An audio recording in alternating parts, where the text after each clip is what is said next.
한번 따라하겠습니다. 사랑만 하기에도 짧은 인생입니다. 8월 여름 무더위 가운데 언제 이 무더위가 지나나 했는데 이제 새벽녘 또 저녁 늦게 찬바람이 불기 시작했습니다.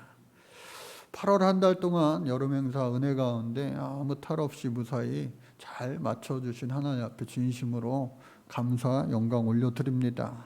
특별히 전교인 성회로 우리가 모였었는데 첫째 주 처음 금요일 토요일 또 어제 그제 마지막 금요일 토요일 그래서 금요일 밤에 토요일 오전에 총 4번을 모였습니다.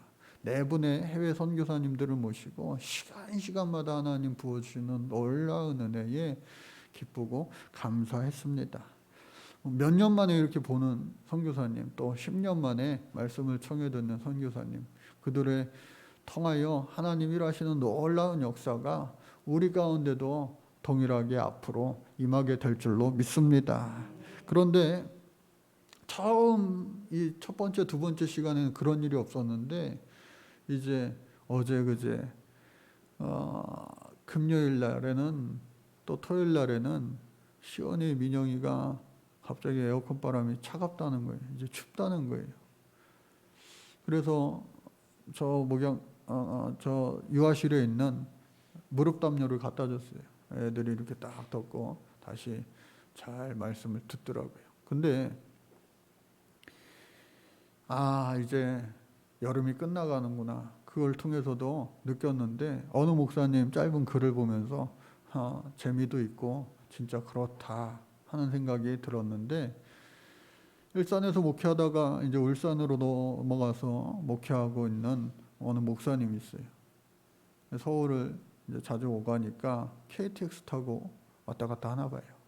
사모님이랑 같이 KTX를 탔는데 KTX 타도 시간이 좀 걸리죠. 그러니까 이제 며칠 전에 에어컨 바람이 막 세니까 사모님 좀 춥다 그랬나 봐요. 남자 목사님이 멋지게 이 정장 자켓을 벗어가지고 입으라고, 경상도 사나이지만 입으라고 딱 줬어요. 시간이 조금 지나니까 자기도 춥더래요. 시간이 지나서 자기 좀 따뜻해졌으면 다시 그 옷을 주면 좋겠는데 그 옷을 덮고 벌써 푹 잠이 드는 거예요. 여러분 같으면 어떻게 하시겠습니까? 그래서 차마 깨우지는 못하고 그 추운데 그냥 벌벌 떨면서 울산까지 갔다는 얘기를 하면서 이야 이제 정말 여름이 끝나고 가을이 시작되나 보다 라고 짧은 글이 끝나고 있습니다. 뉴스를 보니까 실제로 지난 금요일 날 우리나라 첫 벼베기가 충북에서 시작이 되었다고 그래요. 그러니까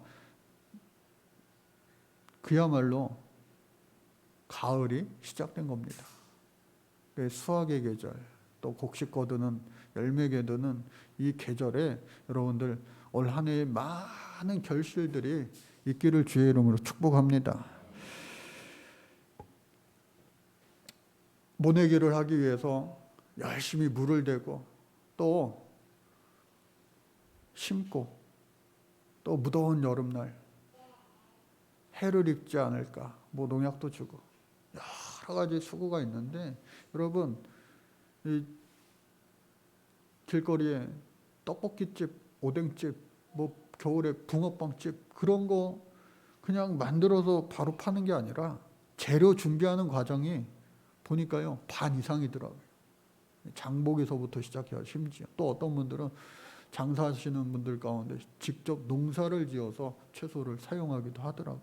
이처럼 많은 수고가 있기에 우리가 편히 그것을 먹을 수 있어요. 그래서 우리 모두가 마찬가지로 그 과정 가운데 필요한 것이 뭐냐? 아름다운 결과물이 나올 때까지 참고 인내하는 것이다. 그것이 바로 성령의 9가지 열매 가운데 오래 참음에 해당되는 거예요. 여러분들 그동안 무더위 가운데서도 열심히 오늘까지 잘 달려오셨는데 정말로 여러분들 올 한 해 큰 열매로 상급받는 주인공 다시 한번 되기를 주의 이름으로 축복합니다. 그래서 우리가 특별히 이제 많은 일들을 하면서 올 한 해 여름 지나면 금방 가을 지나 이제 추워지면 한 해도 끝이야 라는 말을 많이 하는데 정말로 빨리빨리 이렇게 시간이 지나가는 이 시간 가운데 놓치지 말아야 될 거, 정말로 우리가 이 짧은 인생 가운데 잊지 말아야 될 거 뭐냐, 하나님 주신 사명을 내가 잘 감당하고 있는가, 그리고 그 사명을 잘 감당하는 가운데 내가 잊지 말고 끝까지 붙잡아야 될 것 있는데 그 예수님이에요. 예수님, 성령님, 할렐루야. 예수님, 성령님, 하나님을 우리가 계속해서 붙잡고 놓지 말아야지 지치지 않는 거예요. 기도, 영적인 호흡이죠. 또 기도도 내 마음대로 내 뜻대로 하는 그런 기도는 1차원적인 초보적인 기도입니다. 성경 말씀을 가지고 하는 기도, 깊은 기도의 시작이에요. 그리고 후에 이제 듣는 기도가 되는 거예요. 하나님의 말씀을 듣게 되는 거예요. 그러한 기도의 사람들 되시기를 주의 이름으로 축복합니다. 그래서 오늘 본문의 말씀, 예수 믿는 우리들에게 그 짧은 인생 가운데 빨리 이렇게 변화무쌍하게 바뀌는 이 세상 가운데 우리 형제들끼리, 예수 믿는 사람들끼리 신앙생활하면서 결코 하지 말아야 될 것을 이 야고보 사도가 이야기하고 있어요. 뭐라고 이야기하느냐? 첫째, 형제들끼리 서로 비방하지 말고 판단하지 말라. 여러분, 가족들끼리도 비방하고 판단하는 일이 얼마나 많습니까? 서로 등지고 정말로 남남처럼 살아가는 사람들이 의외로 많아요. 그런데 오늘 이 야고보 사도가 말하는 겁니다. 교회들에게, 예수 믿는 그 하나님의 백성들에게 서로 비방하지 말라. 형제를 비방하는 자나 형제를 판단하는 자는 다른 것이 아니라 곧 율법을 비방하고 율법을 판단하는 것이 된다라고 하는 거예요. 여러분, 율법은 뭡니까? 모세가 하나님으로부터 받은, 돌로 새김 받은 하나님의 직접적인 말씀이에요. 그런데 그 율법을 비방하거나 판단하는 것은 큰 죄에 빠지게 되는 거예요. 아무리 자기가 똑똑하고 학식이 많고 지혜가 많다 할지라도 이 성경을 가지고 야, 이거는 잘못된 것 같아, 이건 그릇된 것 같아 하는 거 하나님 앞에 죄 짓는 겁니다. 그래서 그 말씀의 완전성을 부정하고 하나님의 말씀을 취사 선택하는 것, 이 말씀은 정말 괜찮은 말씀, 내가 내 인생에 꼭 붙잡고 살아야지. 그런데 이 말씀은 나랑은 상관없는 말씀이라고 여기는 순간 그는 온전한 신앙인이 되지 못하는 겁니다. 그래서 오늘 그 율법을 주신 이는 하나님이시오, 입법자, 그리고 그 율법을 가지고 최후의 마지막 날에 심판하시는 분도 하나님이시오. 우리는 뭐냐? 그 율법의 심판자가 되어서는 안 되고 그 율법에 또한 입법자가 되어서도 안 된다. 이거는 잘못됐으니 바꿔야 돼. 하나님이 하시는 거예요. 또한 이 말씀 가지고 정죄하고 심판하는 것, 판단하는 것, 비방하는 것, 그 역시도 우리 몫이 아니라 하나님 몫이다. 우리는 모두가 그 말씀에, 그 율법에, 하나님의 법에 준행자, 한번 따라 볼까요? 준행자에 불과하다라고 하는 사실이에요. 그 법을 지켜 행할 뿐이지 그 법 가지고 이래라 저래라 할 것이 아니다. 왜? 하나님의 고유 권한에 참여하는 자가 돼서는 다 무너지고 맙니다. 바벨탑을 아무리 높게 쌓은들 하나님 하고 보시면은 와르르 무너지는 거예요. 이어서 오늘 성경은 뭐라고 이야기합니까? 들으라, 너희 중에 말하기를 오늘이나 내일이나 우리가 어떤 도시에 가서 거기서 1년을 머물며 장사하여 이익을 보리라 하는 자들아. 그러니까 빅픽처라고 하는 말 많이 사용하죠. 큰 그림을 그리고 내 인생에 정말로 완벽한 그런 설계를 하면서 막 계획할 수 있어요. 그런데 오늘날 이 세상은 예측 불가능한 세상입니다. 아무리 훌륭한 전문가들이 예측을 해도요, 그 예측이 빗나갈 때가 많아요. 여러분, 국회에 있는 사람들, 또 정부 기관에 있는 사람들, 입법자들, 행정가들, 또 뭐 법원에, 검찰에 있는 사람들 얼마나 다 대단한 사람들입니까? 다 고시 패스한 사람들 아니에요? 그러한 사람들이 모여서 일을 해도요, 예측을 해도요, 뭐가 이렇게 안 맞고 서로 비방하고 판단하고 잘 되는 것 같지가 않아요. 그 원인과 이유 많은 것 들 수 있겠지만 가장 근본적인 건 뭐냐? 사랑이 없기 때문에 그래요. 자신의 유익보다는 남의 유익을 먼저 구하는 그 사랑이 없기 때문에 그렇습니다. 정당의 이익을 구하기보다는 국민의 이익을 구해야 되는데, 그러한 정치인들이, 그러한 정당들이 요즘에 교과서에 있을지 몰라도, 책에는 있을지 몰라도 현실 가운데 없는 것 같아요. 이러한 때에 그들만 그런 것이 아니라 우리들도 마찬가지예요. 우리들도. 저와 여러분들 모두가 주 뜻대로 하나님 말씀 가지고 이 말씀 그대로 믿고 의지하며 행하며 살아가야 되는데, 그러지 못할 때가 얼마나 많은지 몰라요. 권사가 돼도 마찬가지고, 집사가 돼도 마찬가지고, 목사인 저도 마찬가지고. 하나님 앞에 겸손히 무릎 꿇고 낮아지며 더 낮아지는 삶을 살아가야 될 텐데, 어느 순간 성령의 은혜가 공급되지 않고 차단되어지고 그냥 내 생각, 내 뜻만 남아가지고 남을 정죄하고 판단하고 비방하고 세상 사람들과 별반 다를 것 없이 교회에 넣어서 살아가는 사람들이 얼마나 많은지 모릅니다. 이러한 시대를 어제 오늘 살아가는 것이 아니라 수천 년 동안, 아니 예수님 오시기 전부터 더 수천 년 동안 계속해서 살아가고 있는 거예요. 그러한 인생들이 당시에 이스라엘 백성들이었습니다. 특별히 유대인들 그리고 바리새인들.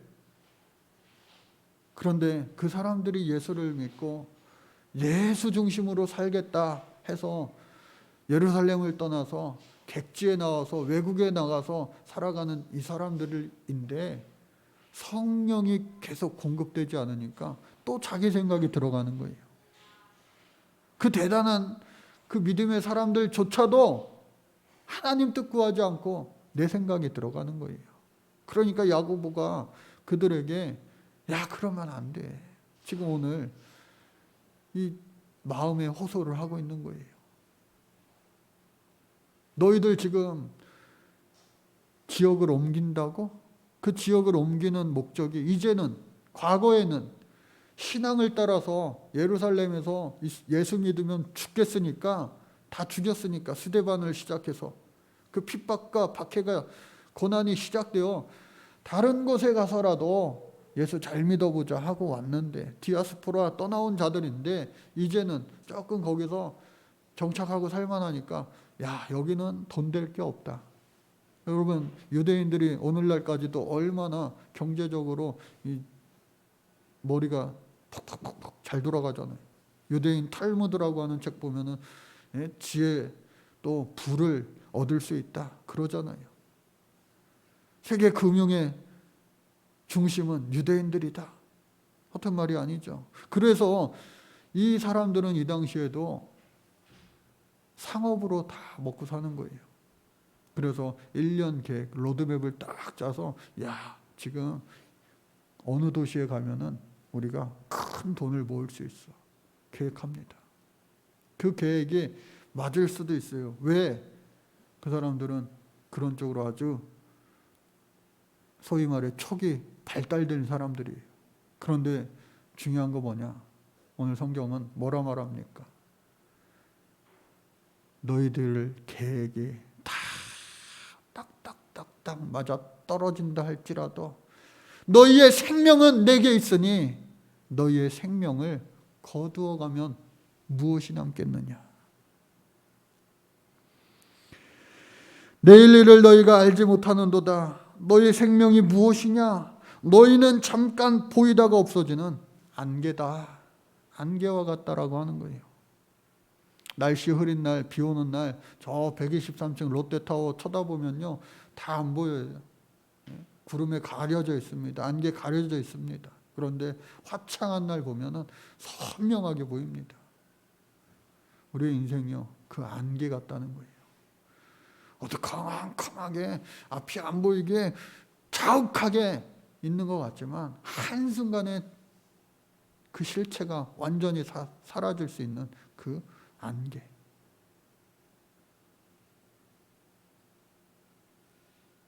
장성하면 70, 강건하면 80, 또 100세까지 사는 인생이 된다 할지라도 그 생은요 아주 짧고 또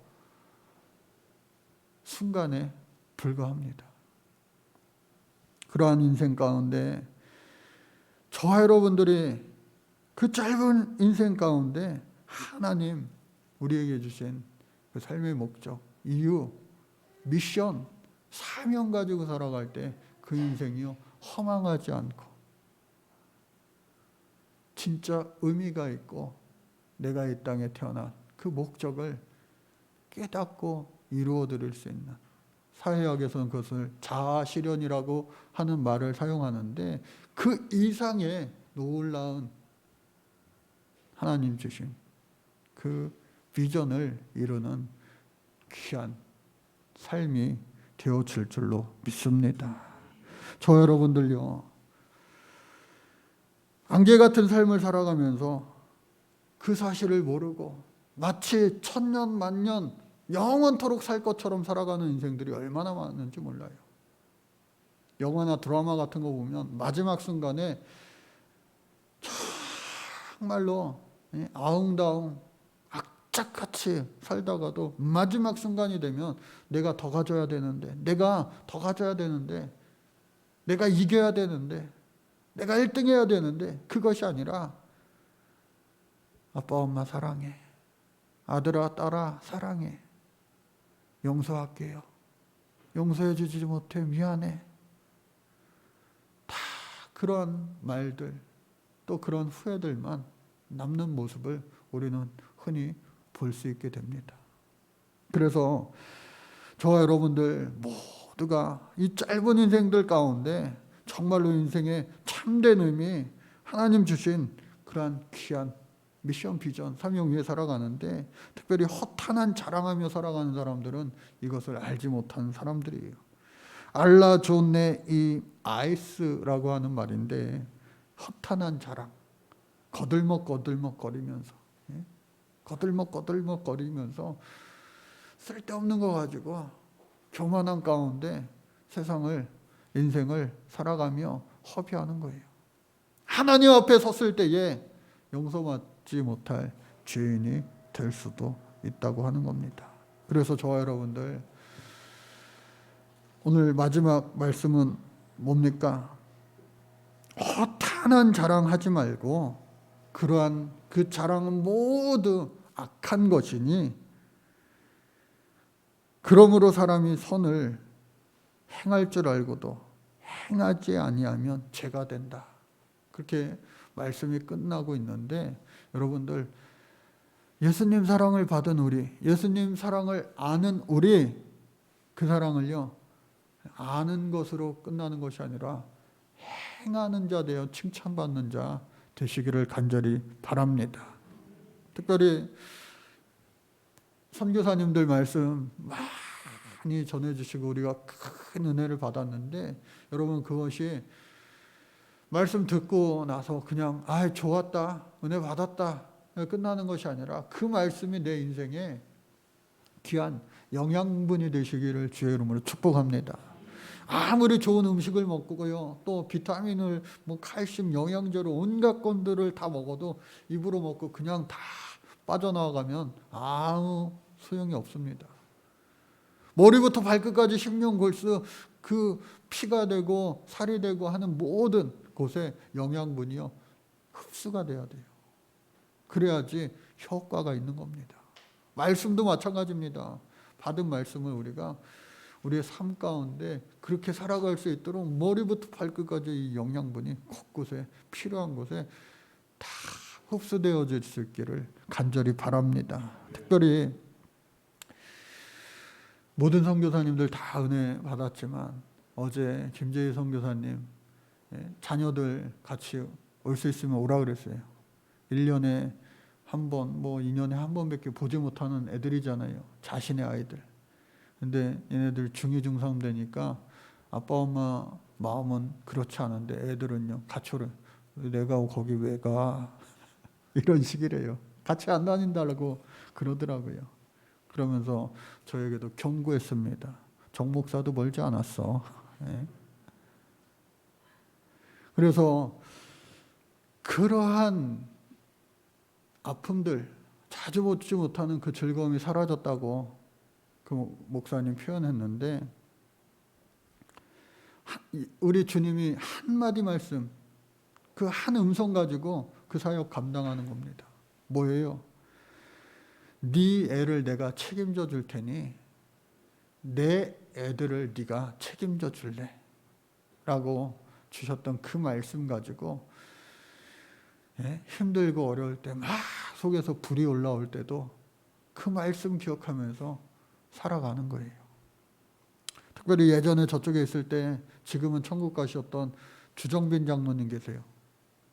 연세 지금 살아계셨으면 100세가 넘으셨을 텐데 90세 넘어서 천국 가셨죠. 일제시대 한국전쟁이라고 하는 어려운 시대를 다 겪으면서 연세대학교 의과대학 졸업하고 또 외국에서 박사학위도 받고 해가지고 결국은 우리나라에서 하여튼 정형외과에서는 최고 권위자가 된 거예요.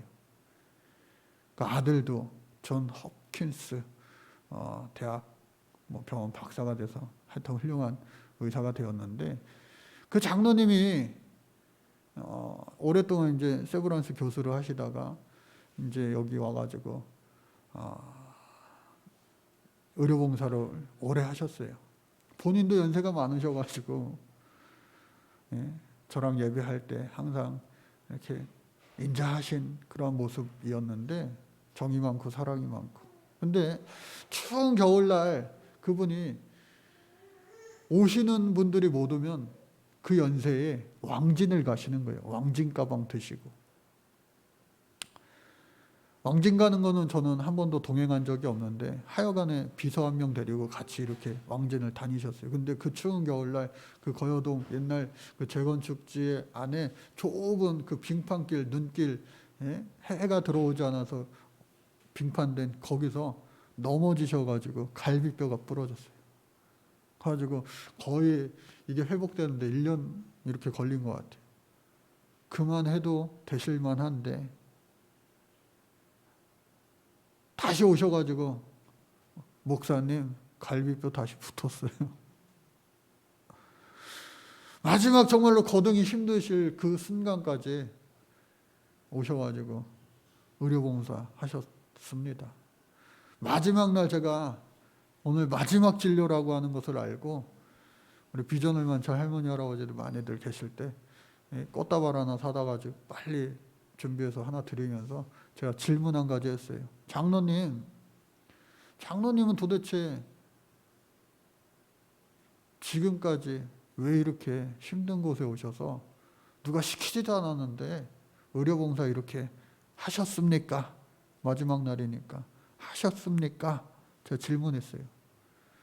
깊은 생각에 잠기시더니 어려운 시절 자기가 다 보내면서 하나님의 은혜로 정말로 아무것도 아닌 사람을 대한민국에서 그래도 유명하다는 의사 만들어주시고 또 자녀들도 다 그렇게 훌륭한 의사 만들어주시고 무엇보다 장로로서 살아가게 해주셨는데 하나님께 빚진 사랑이 너무나도 그와 같이 큰데 내가 다 빚 못 갚고 그냥 이렇게 마무리합니다. 그 말이 제 마음에 깊이 새겨졌습니다. 특별히 20세기 초에 영국에 살던 유명한 설교자이자 영성가 마틴 로이드 존스 목사님 계세요. 그분도 의사 출신의 목사입니다. 훗날 대학의 교수로도 있었고요. 근데 그야말로 영국의 상류층이었어요. 여러분 그 당시에는요, 옛날 우리나라 조선시대처럼 이 상류층과 중산층, 하류층, 노예들이 존재하는 시대였어요. 그 당시 이 웨슬리 시대만 해도요, 5살, 6살짜리가 탄광 노동자로 살다가 폐병에 걸려가지고 10살을 넘기지 못하고 다 죽었습니다. 하류층에 있는 사람들은. 그런 사람들과 같이 예배를 하고 같이 인권을 이야기하고 존중해 준다는 거 불가능한 사회였어요. 옛날 우리나라 조선시대처럼.